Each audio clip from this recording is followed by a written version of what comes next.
H D. Kumaraswamy ಮನೆ ಸುತ್ತ ಜೆಸಿಬಿಗಳು. ಒತ್ತುವರಿ ಜಾಗ ತೆರವಿಗೆ ಭರ್ಜರಿ ಸಿದ್ಧತೆ. ಕೇಂದ್ರ ಸಚಿವರಿಗೆ ಭಾರಿ ಮುಖಭಂಗ.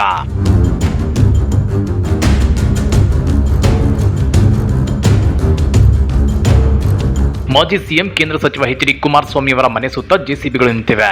ಒತ್ತುವರಿ ಜಾಗ ತೆರವಿಗೆ ಭರ್ಜರಿ ಸಿದ್ಧತೆ ನಡೆಯುತ್ತಿದೆ. ಇದರಿಂದ ಕೇಂದ್ರ ಸಚಿವರಿಗೆ ಭಾರಿ ಮುಖಭಂಗ ಎದುರಾದಂತಾಗಿದೆ. ಹಾಗಾದ್ರೆ ಏನಿದು ಒತ್ತುವರಿ ಜಾಗ ತೆರವಿನ ಕಾರ್ಯಾಚರಣೆ ಅಂದ್ರ ಅದನ್ನ ಡೀಟೇಲ್ ಆಗಿ ತೋರಿಸ್ತೀವಿ. ಆದ್ರೆ ಅದಕ್ಕಿಂತ ಮೊದಲು ಹಲೋ ಕನ್ನಡ ಯೂಟ್ಯೂಬ್ ಚಾನಲ್ ಅನ್ನ ಸಬ್ಸ್ಕ್ರೈಬ್ ಮಾಡ್ಕೊಳ್ಳಿ. ಹಾಗೇನೇ ಪಕ್ಕದಲ್ಲಿರೋ ಬೆಲ್ ಬಟನ್ ಅನ್ನು ಪ್ರೆಸ್ ಮಾಡಿ.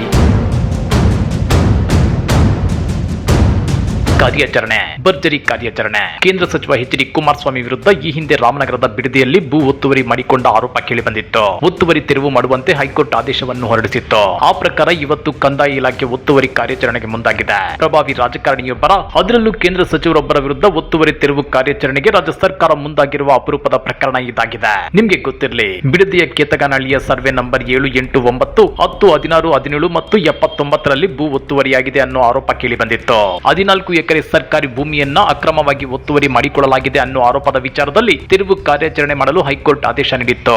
ಎಚ್.ಡಿ. ಕುಮಾರಸ್ವಾಮಿ ಮೇಲೆ ಭೂ ಒತ್ತುವರಿ ಆರೋಪ ಕೇಳಿಬಂದ ಕೂಡಲೇ ರಾಜ್ಯ ಸರ್ಕಾರ ಒತ್ತುವರಿ ಕಾರ್ಯಾಚರಣೆಗಿಳಿದಿಲ್ಲ.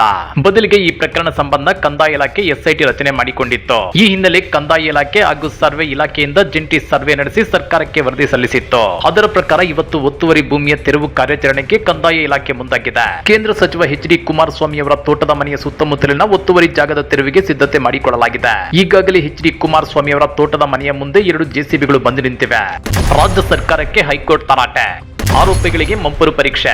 ಕೇಂದ್ರ ಸಚಿವ ಎಚ್.ಡಿ. ಕುಮಾರಸ್ವಾಮಿ ಹಾಗೂ ಅವರ ಕುಟುಂಬದ ಸದಸ್ಯರು ಬಿಡದಿಯ ಕೇತಗಾನಹಳ್ಳಿಯಲ್ಲಿ ಸರ್ಕಾರಿ ಭೂಮಿ ಒತ್ತುವರಿ ಆರೋಪಕ್ಕೆ ಸಂಬಂಧಿಸಿದಂತೆ ರಾಜ್ಯ ಸರ್ಕಾರ ಯಾರ ಅನುಮತಿ ಪಡೆದು ವಿಶೇಷ ತನಿಖಾ ತಂಡ ರಚನೆ ಮಾಡಿದೆ.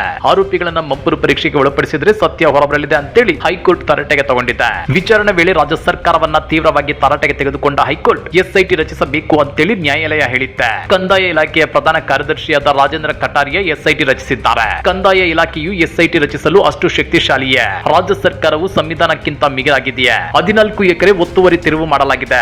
ಉಳಿದ 71 ಎಕರೆ ಒತ್ತುವರಿಯಾಗಿರುವ ಭೂಮಿಯನ್ನ ತೆರವುಗೊಳಿಸಬೇಕಾಗಿದೆ. ಯಾವ ರೀತಿಯಲ್ಲಿ ಸರ್ಕಾರ ಪ್ರಾಮಾಣಿಕ ಪ್ರಯತ್ನ ಮಾಡುತ್ತಿದೆ? ಎಷ್ಟು ಎಕರೆ ತೆರವು ಮಾಡಲಾಗಿದೆ? ತಡೆಯಾಜ್ಞೆ ಪಡೆಯಲು ಸರ್ಕಾರ ಎಸ್ಐಟಿ ರಚನೆ ಮಾಡಿದೆ. ಕಟಾರಿಯಾ ವಿರುದ್ಧ ಜಾಮೀನು ರಹಿತ ವಾರೆಂಟ್ ಜಾರಿ ಮಾಡಲಾಗುವುದು.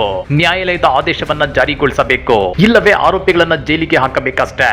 ಎಲ್ಲ ಆರೋಪಿಗಳನ್ನ ಬ್ರೈನ್ ಮ್ಯಾಪಿಂಗ್ ಟೆಸ್ಟ್ ಗೆ ಹಾಕಲಾಗುವುದು. ಆಗ ಸತ್ಯ ಹೊರಬರುತ್ತೆ. ಎಸ್ಐಟಿ ರಚಿಸಲು ಸರ್ಕಾರಕ್ಕೆ ಅಧಿಕಾರ ನೀಡಿದವರು ಯಾರು? ಹಾಗಾದ್ರೆ ರಾಜ್ಯ ಸರ್ಕಾರ ಕಾನೂನಿಗಿಂತ ಮೇಲಿದೆಯಾ ಅಂತೇಳಿ ನ್ಯಾಯಾಲಯವು ಕಿಡಿಕಾರಿತ್ತು. ಹಾಗಾದ್ರೆ ಕೇಂದ್ರ ಸಚಿವ ಎಚ್.ಡಿ. ಕುಮಾರಸ್ವಾಮಿ ಅವರ ಮೇಲೆ ಸರ್ಕಾರಿ ಭೂಮಿ ಒತ್ತುವರಿ ಮಾಡಿಕೊಂಡಿರೋ ಆರೋಪ ಕೇಳಿ ಬಂದಿದ್ದು, ಆ ಒತ್ತುವರಿ ಜಾಗ ತೆರವು ಕಾರ್ಯಾಚರಣೆಗೆ ಸರ್ಕಾರ ಮುಂದಾಗಿದೆ. ಹಾಗಾದ್ರೆ ಎಚ್.ಡಿ.ಕೆ ಇದನ್ನ ಅದೇಗೆ ಸಮರ್ಥಿಸಿಕೊಳ್ತಾರೆ? ಎಚ್.ಡಿ.ಕೆ ಮುಂದಿರೋ ಆಪ್ಷನ್ಸ್ ಏನು ಅನ್ನೋದೇ ಈಗಿರೋ ಬಿಗ್ ಪ್ರಶ್ನೆ. ಈ ಬಗ್ಗೆ ನೀವೇನಂತೀರಾ? ಕಮೆಂಟ್ ಮಾಡಿ, ವಿಡಿಯೋ ಲೈಕ್ ಮಾಡಿ, ಶೇರ್ ಮಾಡಿ. ಇಂಥ ಮತ್ತಷ್ಟು ರೋಚಕ ರಾಜಕೀಯ ಸುದ್ದಿಗಳನ್ನ ಮಿಸ್ ಮಾಡದೆ ನೋಡಬೇಕು ಅಂದ್ರೆ ಹಲೋ ಕನ್ನಡ ಯೂಟ್ಯೂಬ್ ಚಾನಲ್ ಅನ್ನ ಸಬ್ಸ್ಕ್ರೈಬ್ ಮಾಡ್ಕೊಳ್ಳಿ.